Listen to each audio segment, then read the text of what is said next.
हरे कृष्णा। जब भक्ति की गहराई अटूट हो जाती है तो भगवान केवल उपदेश देने के लिए नहीं, अपितु अपने भक्त के जीवन में चमत्कारिक हस्तक्षेप करने के लिए भी आते हैं। जरा सोचिए कि आप भूखे हैं, निराश हैं, हर प्रकार के रास्ते बंद हो चुके हैं, और तब भगवान स्वयं एक साधारण व्यक्ति के रूप में आकर आपकी समस्या का हल कर देते हैं। अगर आपके जीवन में ऐसी कोई घटना हो तो आपको कैसा अनुभव होगा? एक ऐसा अनुभव जिसे शब्दों में वर्णित करना असंभव हो जाता है ना? आज हम आपको एक ऐसी ही प्रेरणादायक सुंदर पौराणिक कथा सुनाने जा रहे हैं, जिससे हमें ये प्रेरणा मिलेगी कि जब हम प्रभु पर पूर्ण रूप से विश्वास करते हैं, श्रद्धा रखते हैं, तो वे अपने भक्त की सहायता हेतु संपूर्ण संसार के नियमों को भी बदलने की क्षमता रखते हैं। तो चलिए एक भक्त का गुणगान गाते हुए आज हम भगवान की एक विशेष कथा का श्रवण करते हैं। अंत तक इस कथा को अवश्य सुनिएगा, और अगर ये कथा अच्छी लगे तो इसे अपने मित्रों और परिवारजनों को भी शेयर कीजिएगा। तो चलिए आज की इस विशेष कथा का श्रवण करते हैं। सामान्यतया देखा जाता है कि लोगों की कथनी और करनी में अंतर होता है, और ये भौतिक जीवों का सामान्य स्वभाव है। लेकिन भगवान और उनके शुद्ध भक्तों में ऐसा नहीं होता। भगवान श्री कृष्ण भगवत गीता के 9वें अध्याय के 22वें श्लोक में कहते हैं, अनन्यश्चिन्तयन्तो मां ये जना पर्युपासते तेषां नित्यभियुक्तानां योगक्षेमं वहाम्यहम्। अर्थात जो लोग अनन्य भाव से मेरे दिव्य स्वरूप का ध्यान करते हुए निरंतर मेरी पूजा करते हैं, उनकी जो आवश्यकताएं होती है उन्हें मैं पूरा करता हूँ, और जो कुछ उनके पास है उसकी रक्षा करता हूँ। ये तो हुई भगवान की कथनी। लेकिन ऐसा मत सोचिएगा कि भगवान सिर्फ बोलते ही है। जी नहीं, वो करते भी हैं, और जब वो अपने भक्तों के लिए अपना वचन पूरा करते हैं तो कोई कमी भी नहीं छोड़ते। अब देखिए, भगवान श्री कृष्ण के रूप में हमने उनकी कथनी तो सुन ली, लेकिन आज हम उन्हें जगन्नाथ जी के रूप में इस कथनी को करनी में बदलते हुए भी देखेंगे। तो चलिए अत्यंत मधुर कथा के तार और सरगम छेड़ते हुए हम चलते हैं सीधे ओडिशा के जाजपुर नगर में, जहाँ भगवान जगन्नाथ जी के एक प्रिय भक्त बंधु मोहांती निवास करते थे। उनके परिवार में एक पत्नी, एक पुत्र और 2 पुत्रियां थी। स्वभाव से वैष्णव गुणों से समृद्ध, लेकिन भौतिक लक्ष्मी से संपूर्ण निर्धन, ऐसे बंधु मोहांती भगवान श्री हरि के परम भक्त थे, और प्रतिदिन भिक्षा मांग कर जो मिलता उसी से उनके परिवार का जीवन निर्वाह चलता था। अपने गृहस्थ जीवन से वे संपूर्ण अनासक्त थे,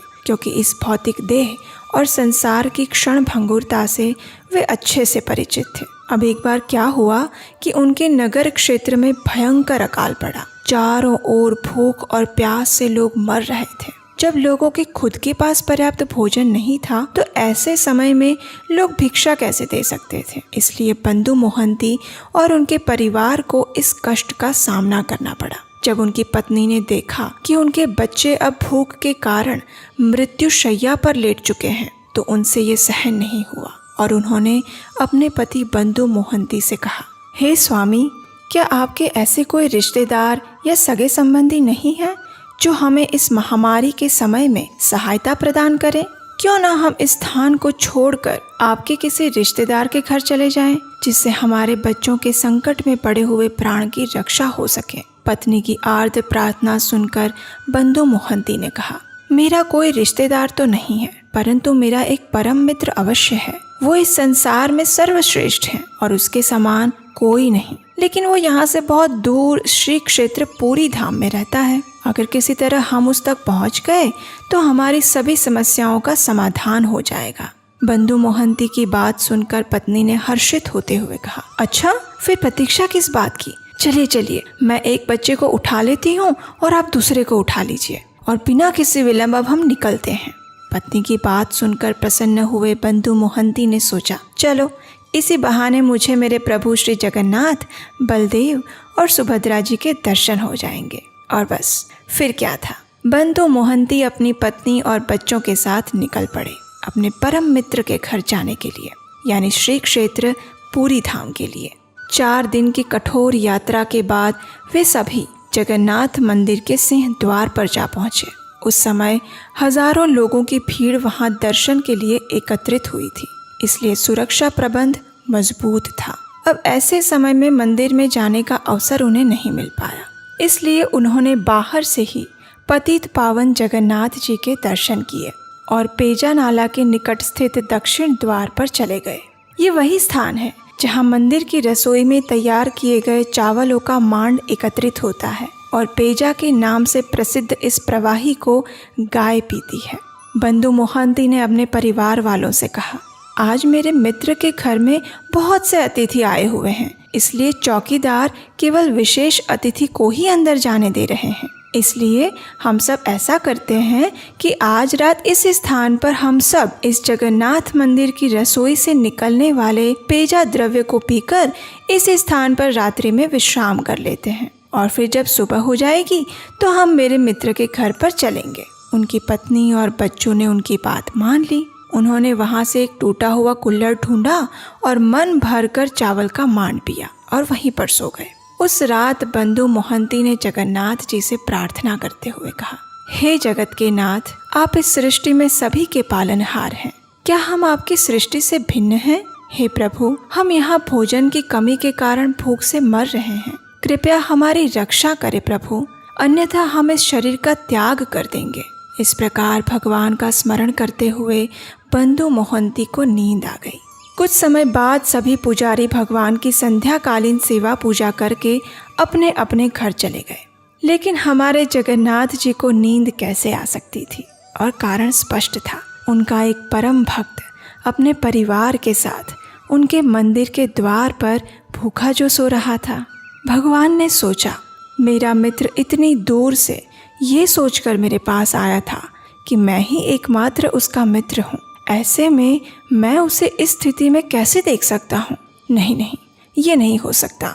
ये सोचकर जगत के नाथ भगवान जगन्नाथ तो चल पड़े भंडार गृह में। वहाँ जाकर उन्होंने सुवर्ण का एक थाल उठाया, उसमें सारे पकवान भरे और चल पड़े दक्षिण के द्वार की ओर। वहाँ जाकर उन्होंने आवाज़ लगाई, अरे बंधु मोहंती, ओ बंधु मोहंती। जब बंधु मोहंती ने आवाज़ सुनी तो उन्होंने सोचा, ये तो मेरा नाम कोई पुकार रहा है। अरे नहीं, यहाँ मुझे कौन जानता है जो मुझे बुलाएगा? शायद मेरे नाम का कोई और व्यक्ति होगा, उसे बुला रहा होगा। इस प्रकार उन्होंने कोई ध्यान ही नहीं दिया। तब जगन्नाथ जी ने दोबारा आवाज़ लगाई, अरे ओ जाजपुर वाले बंधु मोहंती, जरा सुनिए तो, आप पेजा नाला के पास अपने परिवार के साथ रुके हुए हैं। कृपया यहाँ आइए, मैं आपके लिए भोजन लेकर आया हूँ। जब बंधु मोहंती ने ये सुना तो वे उस दिशा में गए और वहाँ जाकर देखा तो भगवान जगन्नाथ एक वृद्ध ब्राह्मण के रूप में भोजन का थाल लेकर खड़े थे।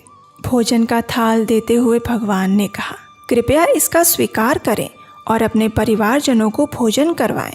कल प्रातः होते ही मैं आपके लिए सभी व्यवस्था कर दूंगा। बंधु मोहंती ने अत्यंत प्रसन्नतापूर्वक भोजन लिया और अपने परिवार वालों को जगाया और सभी ने भर पेट भोजन प्रसाद ग्रहण किया। उसके बाद बंधु मोहंती सुवर्ण का थाल वापस देने के लिए दक्षिण द्वार पर गए, लेकिन वहाँ कोई वृद्ध ब्राह्मण नहीं थे। बंधु मोहंती ने सोचा, प्रातःकाल होगा और जब सभी पुजारी आएंगे तो उन्हें लौटा दूंगा। ये सोचकर उन्होंने उस थाली को कपड़े में लपेट के रख दिया। अगले दिन प्रातः जब सभी पुजारी भंडार गृह में आए और देखा तो वहाँ से एक सोने का थाल गायब था। स्वर्ण थाली के चुराए जाने की सूचना प्रबंधन समिति को दी गई। अचानक किसी ने दक्षिण द्वार पर देखा तो ये सुवर्ण थाली कपड़े के अंदर चमक रही थी। वहां जाकर देखा तो ये तो बंधु मोहंती के पास पड़ी थी।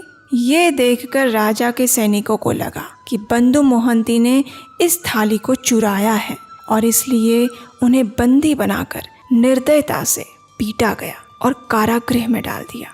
बंधु मोहंती और उनकी पत्नी ने राजा के सैनिकों को बहुत समझाया कि किस प्रकार एक वृद्ध ब्राह्मण ने उन्हें भोजन दिया था और वे सुबह उसे लौटाने ही वाले थे, लेकिन किसी ने उनकी एक न सुनी। अब बंधु मोहंती कारागृह में बंद थे और उन्होंने फिर से एक बार अपने परम मित्र भगवान जगन्नाथ जी को पुकारा, हे गोविंद, हे गोपाल, हे दया निधान।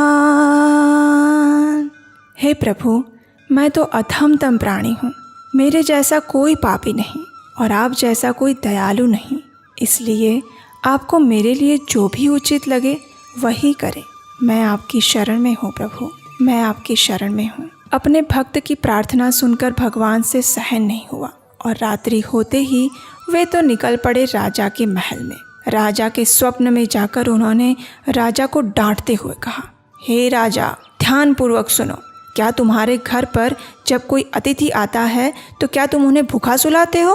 क्या तुम्हारे महल में कोई ऐसा प्राणी है जो भोजन किए बिना सोता है? मेरा परम मित्र अपने परिवार के साथ मेरे आश्रित होकर मेरे पास आया और अगर उसके लिए मैंने भोजन की व्यवस्था की तो मैंने तुम्हारी कौन सी संपत्ति लूट ली? बताना जरा। तुम्हारे सैनिकों ने उसे चोर समझकर बंदी बना लिया और उसे घोर कष्ट दे रहे हैं। मैं तुम्हें आज्ञा देता हूँ, इसी क्षण जाओ, मेरे उस परम भक्त को मुक्त करो, उसके चरण शुद्ध जल से पखारो, उसे सुंदर आभूषण भेंट प्रदान करो, उसे पगड़ी बांधो और आजीवन उसके भोजन और रहने की व्यवस्था मेरे ही प्रकार राजसी रीत से करो। यदि तुमने ऐसा नहीं किया तो तुम्हारे कुल के साथ तुम्हारा संपूर्ण विनाश हो जाएगा। इतना कहकर भगवान वहाँ से अदृश्य हो गए। राजा की नींद खुल गई और उसी क्षण उसने बंदी गृह में जाकर बंधु मोहंती को मुक्त किया, उनका अभिषेक किया, उन्हें सुंदर आभूषण वस्त्र प्रदान किए, उन्हें पगड़ी बांधी और क्षमा मांगते हुए कहा, आपके दर्शन करके मैं धन्य हो गया। कृपया मेरे सैनिकों द्वारा किए गए अपराध को क्षमा करें और इस तुच्छ भेंट का स्वीकार करें। इस प्रकार राजा ने बंधु मोहंती का यथोचित राज से सम्मान करके आजीवन उनके रहने और भोजन की व्यवस्था करवाई। दक्षिण के द्वार के निकट उनके लिए सुंदर भवन बनाया गया और इस प्रकार बंधु मोहंती ने अपना बाकी का जीवन श्री हरि के चरणों में उनकी सेवा में समर्पित किया। जगन्नाथ जी के उनके भक्तों के साथ भावनापूर्ण इस आदान प्रदान की कथा ने यदि आपके मन को प्रसन्न किया है और यदि आप चाहते हैं कि जगन्नाथ जी के भक्तों की ऐसी ही मधुर कथाएं जन जन तक पहुँचे, तो आप इस कथा को बनाने हेतु हमारा सहयोग दे सकते हैं। अगली जगन्नाथ कथा के लिए आप हमें अपना आर्थिक योगदान भेज सकते हैं। इसके लिए स्क्रीन पर नंबर दिया गया है और डिस्क्रिप्शन बॉक्स में भी इसकी जानकारी दी गई है। आपका सहयोग हमारे लिए अत्यंत मूल्यवान है। तो चलिए हम सब साथ मिलकर हमारी वैदिक सभ्यता की गौरव गाथाओं को इस विश्व के हर कोने में प्रत्येक व्यक्ति के पास पहुंचाते हैं और निजी जीवन से थोड़ा समय निकालकर समाज कल्याण के लिए हाथ मिलाते हैं। इस कथा को अधिक से अधिक लाइक दीजिए और अन्य लोगों तक पहुंचाइए। ऐसा करने से हमारा तो उत्साह अनेक गुना बढ़ेगा ही, लेकिन इसके साथ साथ सनातन सभ्यता के प्रचार करने का पुण्य फल आपको भी अवश्य प्रदान होगा। हरे कृष्णा।